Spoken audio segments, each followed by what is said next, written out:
Hello, my name's Miles, and this is the Secret Games on Steam, the gaming series where I unearth the lost games on the Steam store. So while all of you may know me for playing video games, I'm actually quite an avid board game fan as well. So I decided to sort of mix things up a bit today.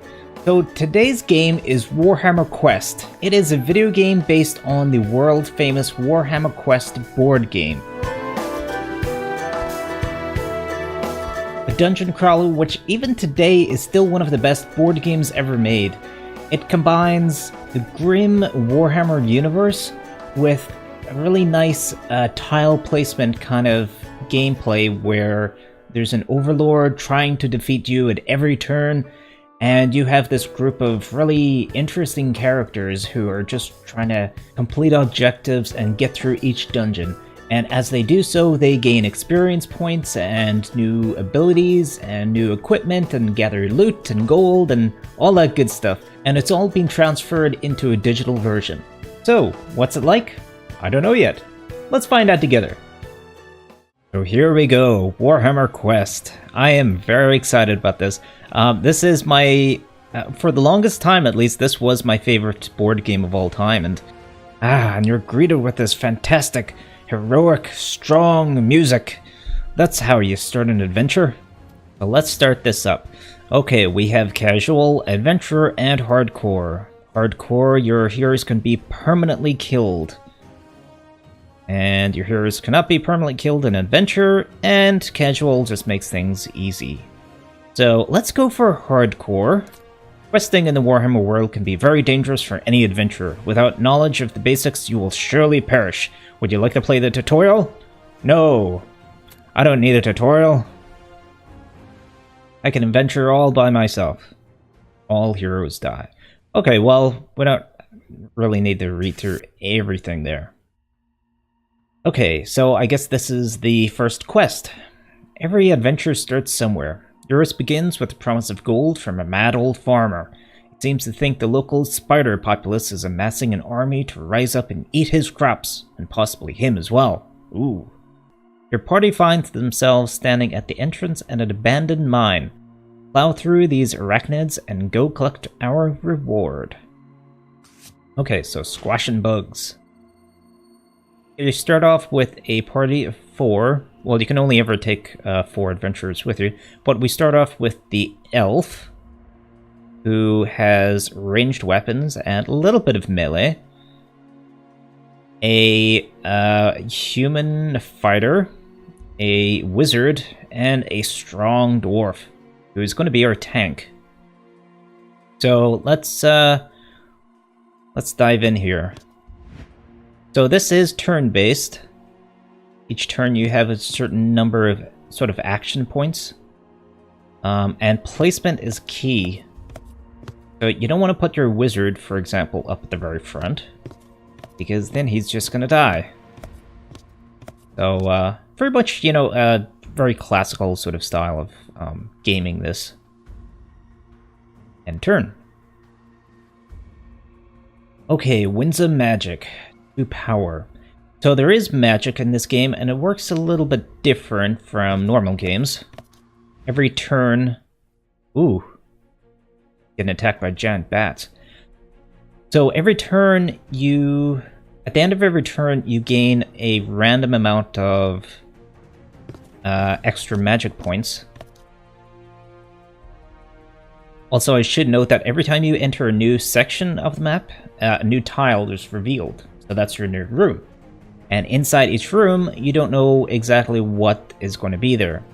It could be enemies, or treasure, or maybe a bit of both. But it definitely makes things unpredictable, randomized, and tricky. Very much exciting.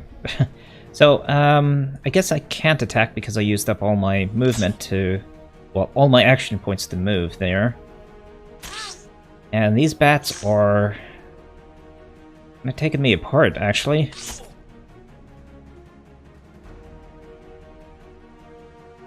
But at least my Berserker has now got his, one of his special abilities. Let me see if I can bring it up. Ooh, we've got our inventory. Everybody's got their own unique stuff here. Let's see. Oh, here we go. Yeah, so again, each character has different stats. Movement, of course, is how many squares you can move. Weapon skill, how good you are in melee. Ballistic skill, how good you are shooting. Strength, I think, determines how much damage you can deal. Toughness, how much damage you can take. And then some of the other things are pretty, melee attacks, ranged attacks. It's just one per turn.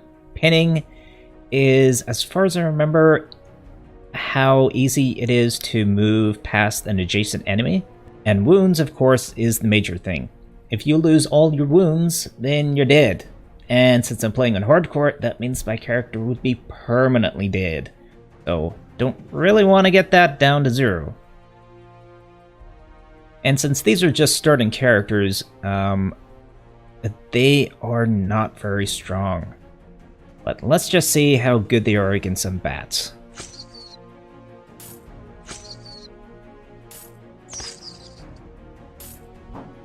Oh, now that was a death blow. You can imagine kind of getting a big sword and just like cleaving through enemies in one fell swoop. And that's what kind of happens whenever you get a death blow. So every time you kill one enemy, you've got another chance to follow through and kill the next one, and the next, and the next. And you can actually take out all the enemies around you if you get really, really lucky. Let's take out this other bat here. Ooh, we missed.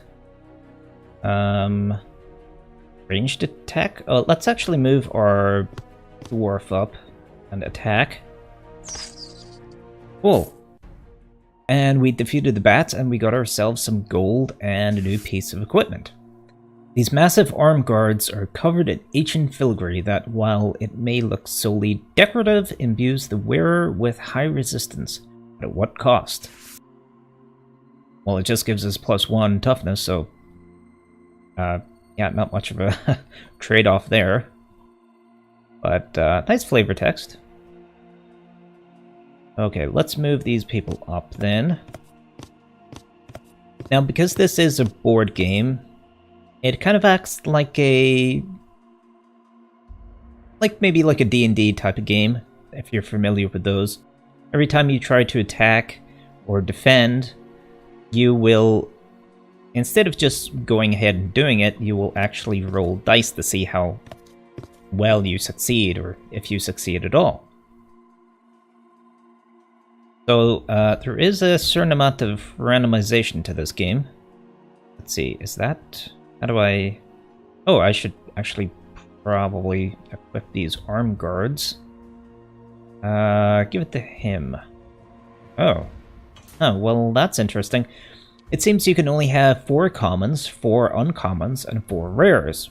So, you actually have to customize and really think about your loadout quite a bit. I think I'm going to swap out this helmet and pop that on. So I've now got less max health, but I've got a better chance of not taking a hit. So I think that's better. I was going to give that helmet to someone else, but I guess he's already got a helmet. And the wizard can't use it, and she doesn't have any space. So, okay. Okay, next round. So, again, have my berserker guy go in first. Although I should really start bringing up my dwarf, because he does actually have more toughness, and he hasn't been wounded yet. Okay, I still haven't actually used any magic yet, but that might change now. Okay, we got 6 giant rats. And again, because this is, just the start of the game, we're going to be fighting giant rats. Let me see. How do I actually use this now?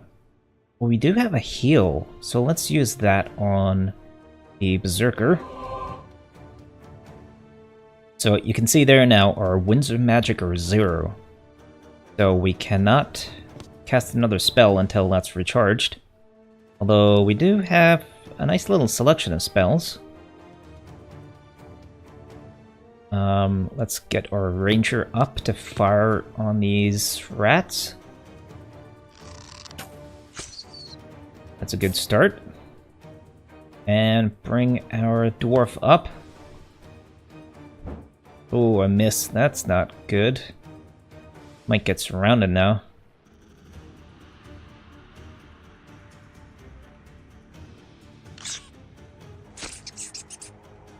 Jeez, Elf is not looking too good here.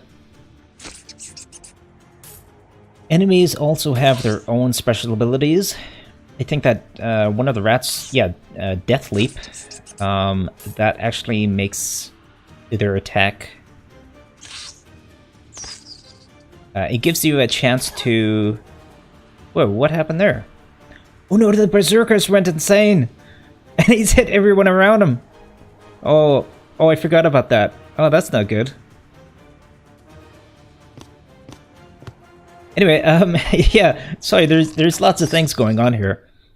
So, right, so I got all that. Right, what I was going to say is, yeah, the Death Leap, I think, makes the rats... It gives your heroes a chance to counter an attack, but if the rat actually hits, then it does a ton of damage. Let's see, I need my wizard to heal my elf, but he doesn't have the stuff yet, the magic yet. So let's stack everybody up here. Hopefully I can get the magic next turn. Ooh, I don't. I actually lose it, huh? Now later on in the game, you will actually be able to get these sort of like reserve points that you can spend whenever you want. They're like mana points that you can just keep. So at the very start, you know, you actually have 0, so you're completely dependent on the random roll of the dice. So basically, every turn you get 1 to 6 magic points, and you either use them or lose them. And then you have to rely on the next d6 roll, and hopefully get, you know, something good again that time. So I'm very much, at the very start, Magic is very reliant on the luck of the dice. Whatever you roll, that's only what you can use. But later that becomes better, and you can manage your characters much easier. You also, obviously, because you unlock new abilities, you get a lot more options as well. Okay, so another bit of text here. Maybe the old farmer wasn't as mad as he previously thought. Calling the spider horde an army might be a stretch, but he was right. There are a lot down here. From the looks of this room, it's only going to get worse. Well... Oh no. Oh, that's a lot of enemies. So another thing that the board game had was that each last room was always like the big boss room. And it was a real challenge to get through. Lots and lots of enemies. Oh, I was hoping to get it like a critical hit there so I could do my death blow. Or my whirlwind attack. Oh, that's really not good. Move him there. And use shadow daggers. Oh no! That's why you read the descriptions before you use a spell. Oh wow, that was so dumb of me. And I think my berserker has now gotten extremely angry at my wizard. Can I just hit him? Yeah. I should have just done that. That was incredibly stupid of me. Okay, take out these spiders, because they look tough. And that's all I got. Should be okay, though. My tanks are... okay. Okay, he's been webbed. Webbed is, you're just stuck in place, snared.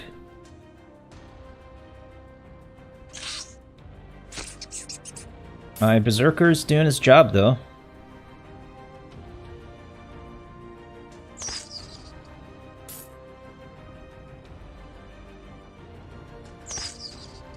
Yeah, he has earned his money this time. Okay, who else have I got here? I can finally use my healing mist again. And can I attack from here? Nah, that's too far away. I'm gonna end my turn, just to play things safe. Because, I mean, this game really doesn't mess around.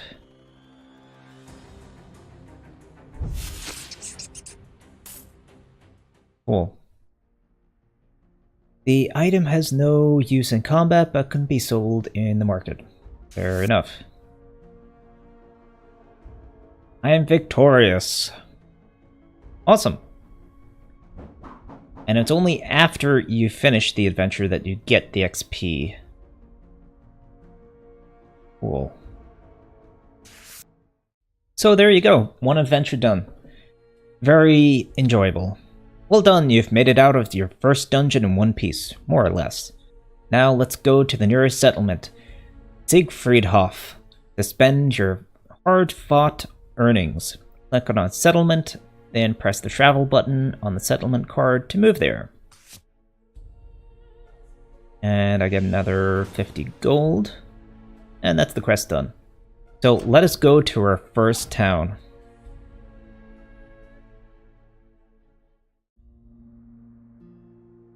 And we've got a nice little cutscene.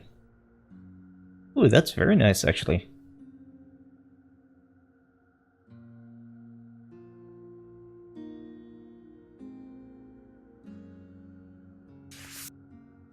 Settlements.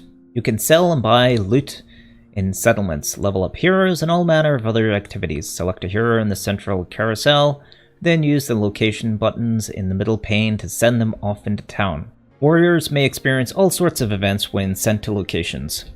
When you're ready to start adventuring again, just hit the Go Adventuring button. However, it appears someone wishes to talk to you first. The Miserable Minstrel. As the adventurers approach Siegfriedhof, I think I'm pronouncing that right, they spy a lonesome figure sat upon the 2-league waystone to the town. Your party is wisely cautious. The man sees you coming, but doesn't seem to care. Closer inspection reveals him to be wearing the garb of a minstrel.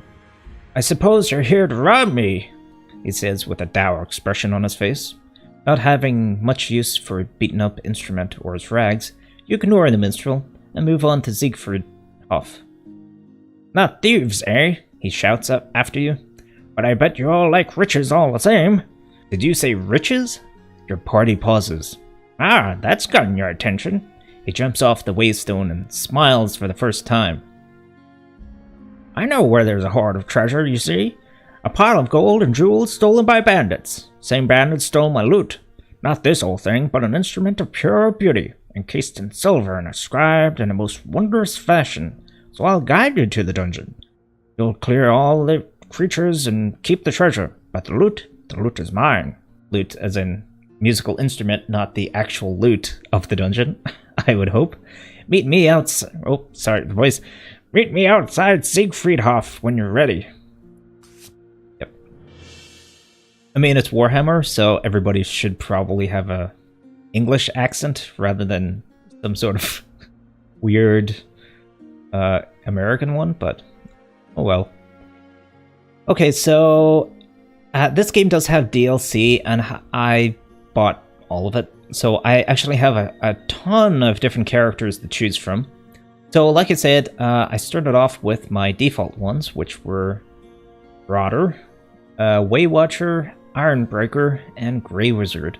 But I also have Troll Slayer, Warrior Priest, Archmage, Bright Wizard, which is like a pyromancer, very cool, Shadow Warrior, an Ogre, yes, an actual Ogre, which is insanely powerful, and a Witch Hunter, which is thematically very much associated with the Warhammer world. Very iconic, I feel.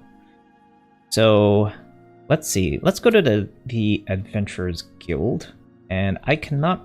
I'm not sure how to actually switch up my players, but I guess you can see there, I mean, you can potentially just play with all of them and level them all up. Since I am playing on hardcore, it actually makes more sense to level all of them, because if one dies, then you'll have someone else to replace him. Let's see now.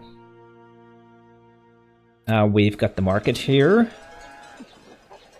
So the market, as far as I know, is somewhat randomly selected as well.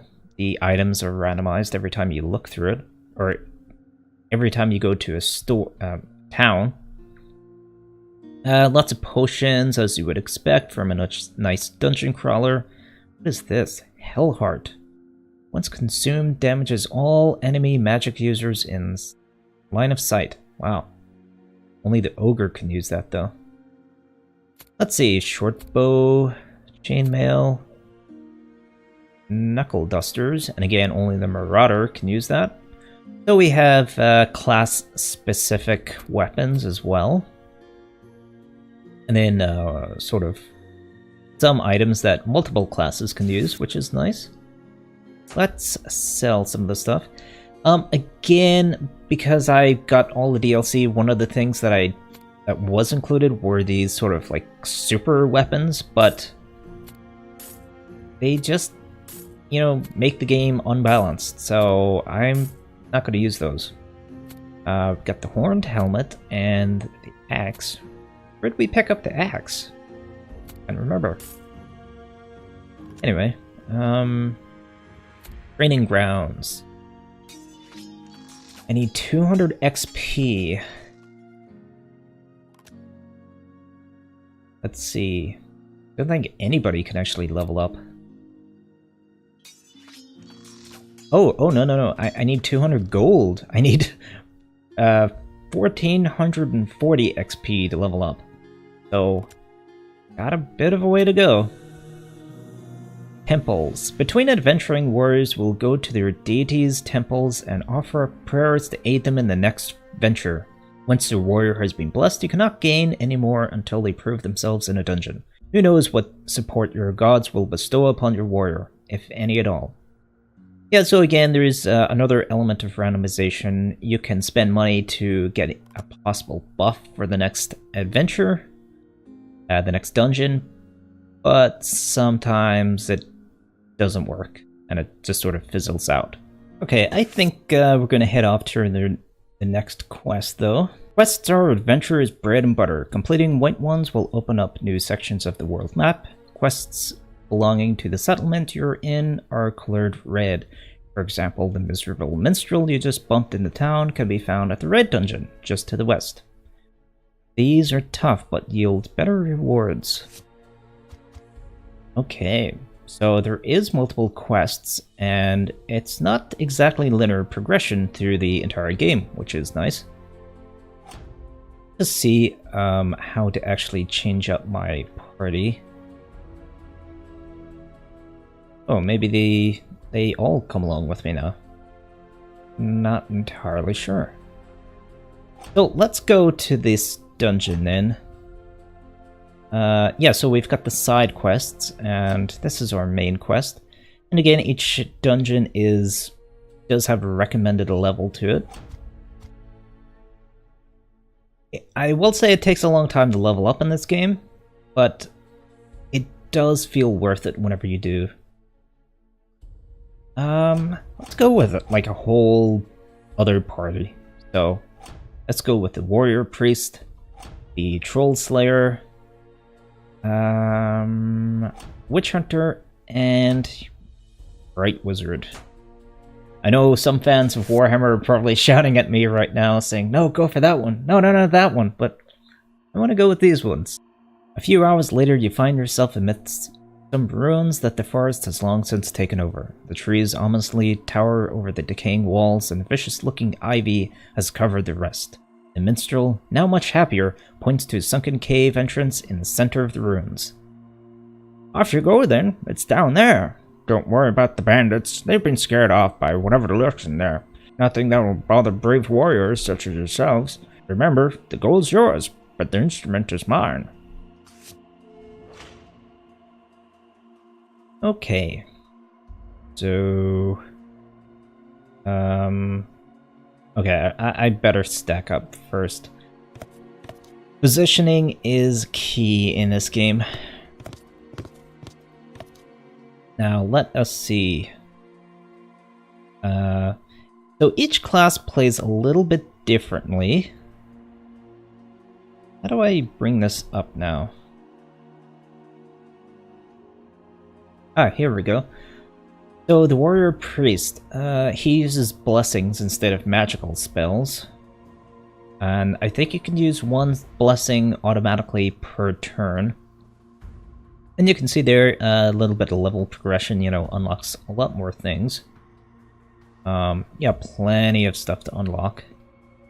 Very interesting. You've got passives and activatable abilities.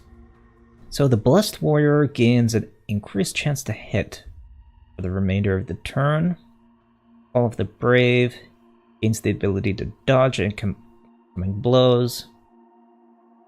Dodged attacks cause no wounds. Hey, the Troll Slayer, he has a passive. When the Troll Slayer critically hits a monster, he cleaves through the monster's defense with ease. For that blow, the Troll Slayer causes an additional 4 to 6 points of damage. Fair enough. Then we've got fire spells for the Fire Mage, a Bright Wizard, and the Witch Hunter damages the targeted undead enemy for 5 to 8 wounds. Huh, okay. I think that might be per turn as well. Oh, no, he actually does gain mana. Or he can tap into the Winds of Mana, at least, or the Winds of Magic. Okay, so let's start a new turn. Everybody's ready to go. Okay, nothing there.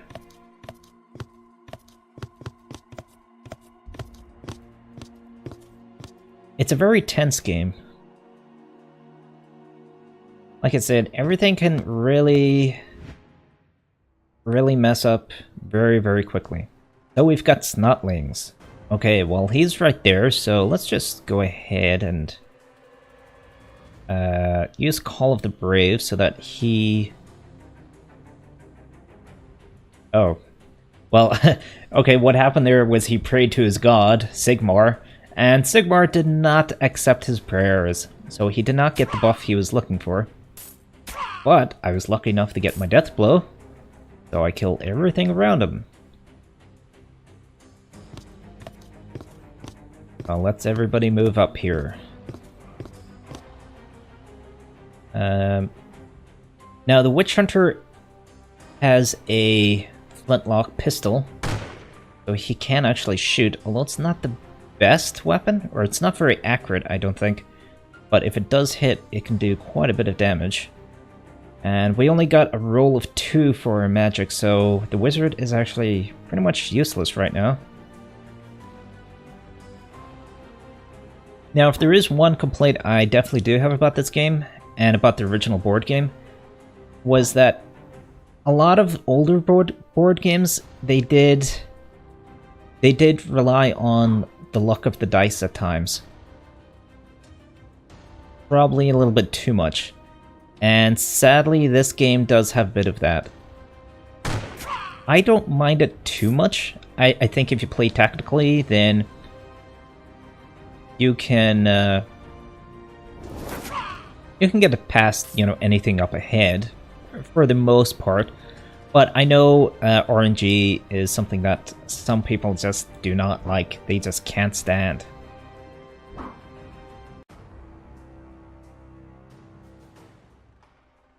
So if you're one of those people, then you might not like this game too much. What did I get there? Oh, I got the Hell Heart. Okay.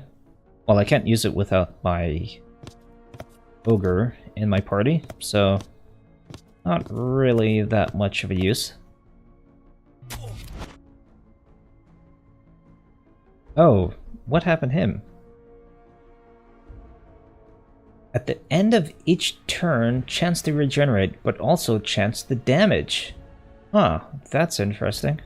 I could have swore that Ring of Jade originally... Because I played this game whenever it first came out, and I'm pretty sure that ring actually automatically gave you a only the chance to get health back. Maybe I'm mistaken.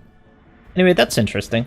So, yeah, the priest is not quite your traditional healer class. More a sort of off-tank healer, and certainly melee-based. But you can see there, like, he does have the power to regenerate. Ooh, night goblins. They're tough. I wonder if there's a shaman coming up, because they are really bad. Really don't want to fight shamans.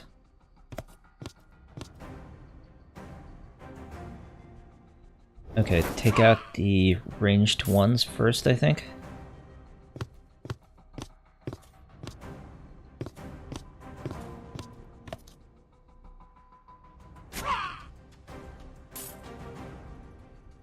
Oh, I should have moved him there. Oh well. Take out that guy. Yeah. Oh no, and now his gun's jammed. Oh, that's not good. See, that's the thing with firearms in this world. They're very, very powerful, but they are prone to malfunctions. Okay, charge that guy. And attack. Oh, come on. Okay, take him out. Oh no, that's not good. Come on, Witch Hunter. You see, he's a pretty good melee fighter. And we do have... Oh, we've got 6 Winds of Magic. Let's just use a standard fireball. Well, I'm actually doing a lot better now than I was the last dungeon. Haven't really taken any hits. I think my Warrior Priest... Actually, my Warrior Priest only got damaged, I think, because of his ring.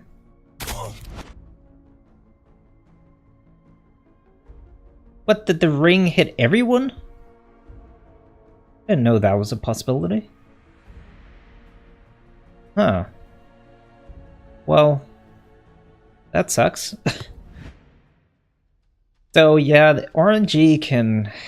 it can cause some bad times. Death blow. But then other times you get a death blow and you kill everything around you. Yeah, you know. That's so enjoyable. Just pulling that thing off. Okay, so everybody get in position. I keep forgetting to use his ability. I'm gonna use it now. Ooh, nice. It worked. Buff them too. Which is very useful. Because my wizard was in melee range, and he is terrible at melee. Cinder Blast. Now, what is that? Cinder Blast. The wizard sends a burst of energy which explodes on contact, causing damage to all adjacent units, friend and foe. Yeah, there is very much friendly fire in this game.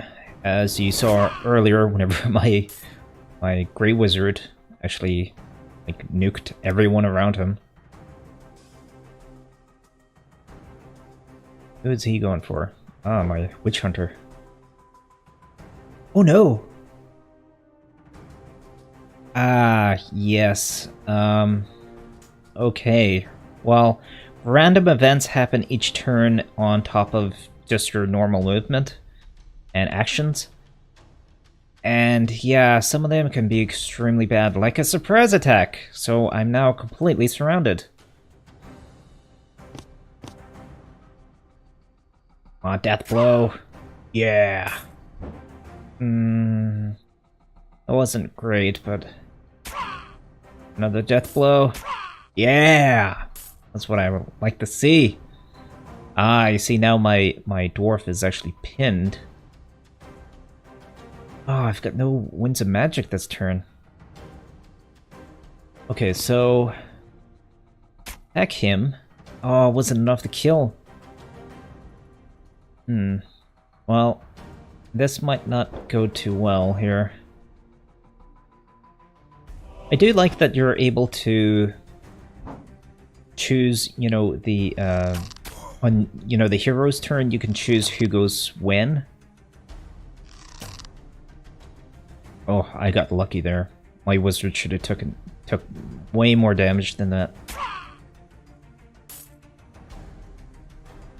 Ah, 3 winds of magic, come on. Okay, bring my tanky guy back.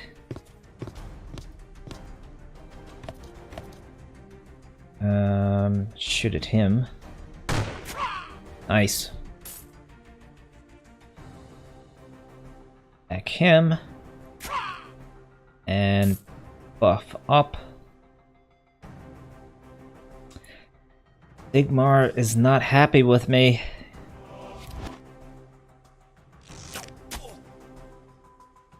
Okay, can I just shoot him and move on? Nice. Ooh, a potion of quickness. +2 movement. That's handy for whenever things do not go your way and you need to get the hell out of there.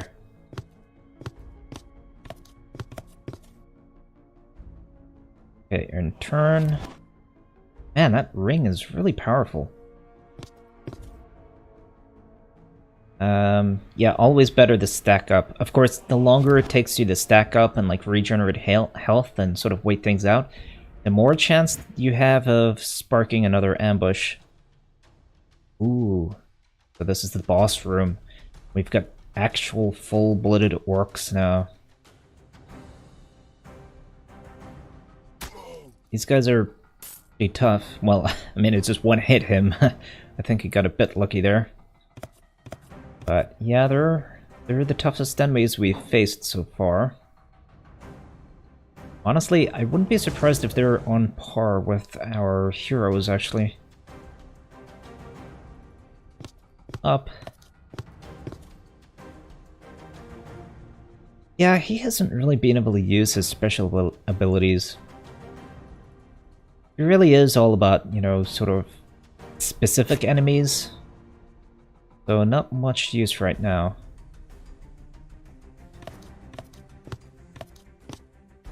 Okay, I think I'm going to use Wall of Fire and figure out what Wall of Fire does. The wizard can conjure a protective ring of fire around a friendly unit, giving them a chance to resist an enemy attack.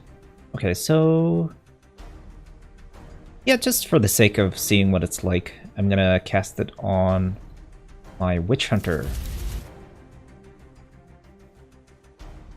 So he is protected now.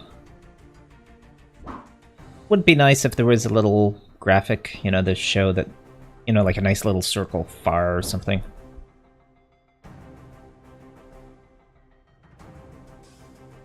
Oh no!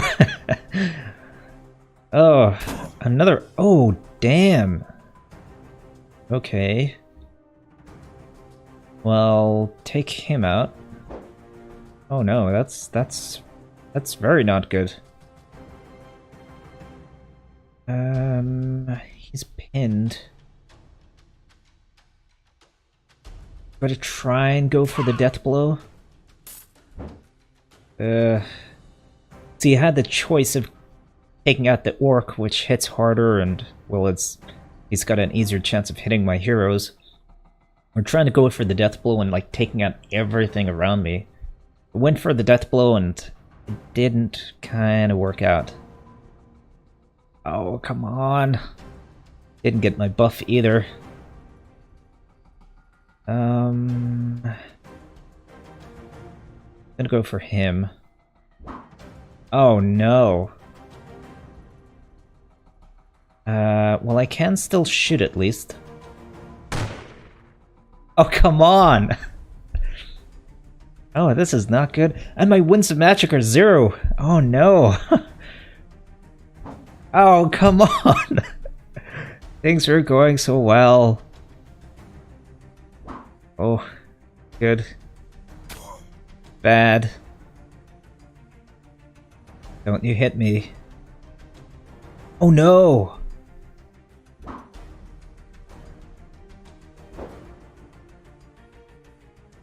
Yeah, he's fine. He's a dwarf being attacked by snotlings. Yeah. So my warrior priest is down, and whenever a character is downed, they only have one turn to get patched up. So I'm gonna have to patch this guy up. Jeez, how much health does he have? 5. Huh. Please hit. Oh, that's really bad. Come on, death blow. Death blow, death blow, death blow! Ah! Well, not too bad, I guess. Oh, that's a shame. Okay, so attack with that. He can't attack. Yeah, he can't even use his special ability. Oh, well that's not good.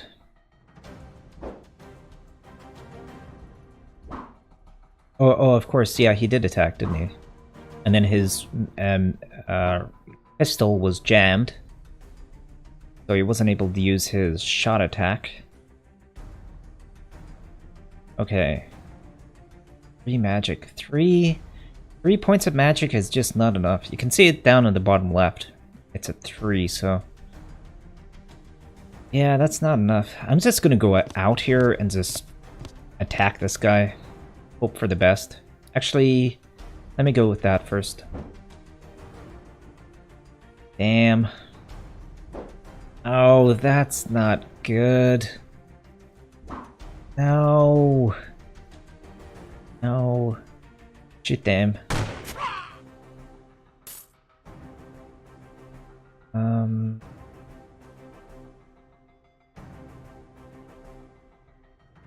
Yeah, move there and then try and take this guy out. I think that's it for my heroes. Try and buff. And it's ignored again. I think his buff is easier, or activates more often once he's leveled up. Oh, look at that! I got a critical with the ring, so I got fully healed. Oh, the tides are turning. Okay, things are looking better now. Use melee with my wizard, which actually succeeds. Oh, I don't want that treasure. And there's the loot, and I got it. Killed them all. I got a magic stone. Power store, 4 to 6. See, that's what I was talking about earlier. Your power store is your ability to kind of save magic points. So every turn, you know, you get that roll for magic, but you've also got your power reserve that you can use at any time. But once that's depleted, you never get that back. While the roll of power, or the roll of winds of magic, you do get that every turn at least. So that's a very, very useful item. On killing the mighty foe, you notice in the corner a large collection of worthless, shiny trinkets and items. The party search through the piles of junk and discover a beautiful silver loot. This must be what the minstrel is after. You pick it up and exit the dungeon. We're victorious. And again, we get some nice XP. XP is based on... oh, that's actual heals. So who you heal and who you actually kill. Which... I'm not sure if I really like that approach. Sometimes it's better to actually have the XP be nice and round, given throughout the entire party. Because, I mean, for example, if you got a support that is doing a lot of, well, buffing and things like that, they can be just as useful in the party, but they're not going to be getting much XP at the end of each round. It's kind of the same with the wizards early on, because they are so completely dependent on the random roll of the dice to get magic each turn. So sometimes they just can't attack. Later on, whenever they get their own power reserves, they can do a lot more. And in fact, they probably kill even more than anybody else. So the XP is sort of weird the way it's done. And it actually gives me the option to hand over the loot or keep it myself. I'm gonna go with it. So I give him the loot and we've completed another quest. And again, we get to travel to town.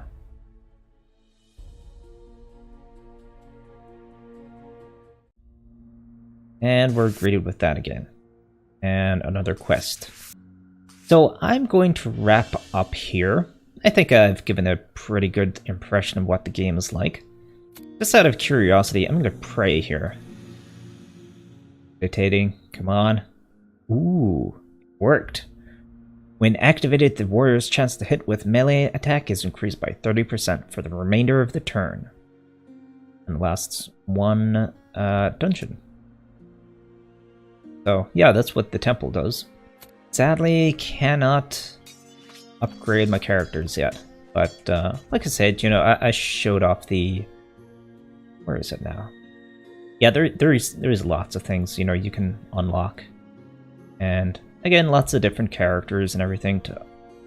Plenty of stuff to unlock with them all. Each of them with nice different abilities. Yeah. And I mean, it's Warhammer, so you've got amazing artwork. So that's where I'm going to leave it, I think.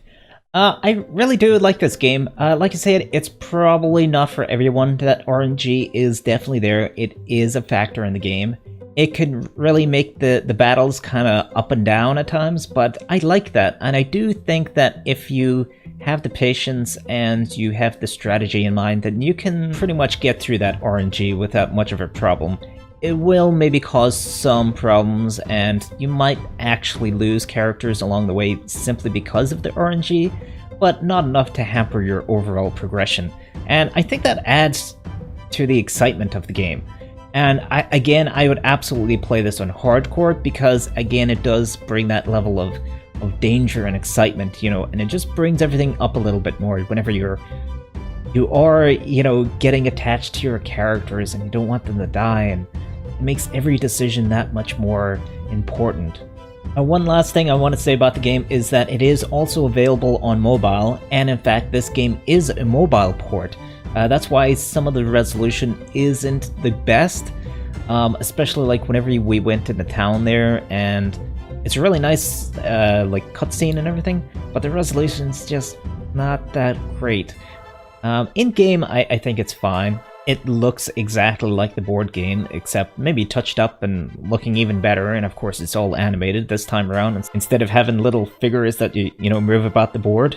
Fans of the board game will notice, though, the game isn't quite as complex as the Warhammer Quest board game could become at times. Warhammer Quest was kind of unique in that it had 3 different versions, 3 different kind of expansive versions that you could play of the game. One was just basic board gaming, the second was a sort of advanced Warhammer Quest, which had all of the travel and a lot more equipment and stuff to do in between the dungeons. It was more like a campaign, and you could get really attached, and you could do crazy things, like eventually buy castles and live in them and retire your heroes and just crazy stuff. It was fantastic. Sadly, this game doesn't have as much of that. It is a much more grounded experience of going from dungeon to dungeon, having those little breaks in between where things can happen, and really upgrading your character. But the thing that this game does have, at least, is a more structured kind of progression system in terms of questing. The board game didn't have that. It was very much randomized. There wasn't any real campaign. This does actually have that, and it does have lots of flavor and story to each quest that you do. So that's a benefit. So if you're a Warhammer Quest fan, or you're a fan of board games, or you like the look of this, then check it out either on Steam or on the mobile market. So this is a game I definitely recommend. I think you should dig it up, buy it, play it, and love it. I hope you enjoyed the episode. Please like and subscribe, tell your friends, family, and especially your pets, and I will see you next time on the next Secret Games on Steam. Bye for now.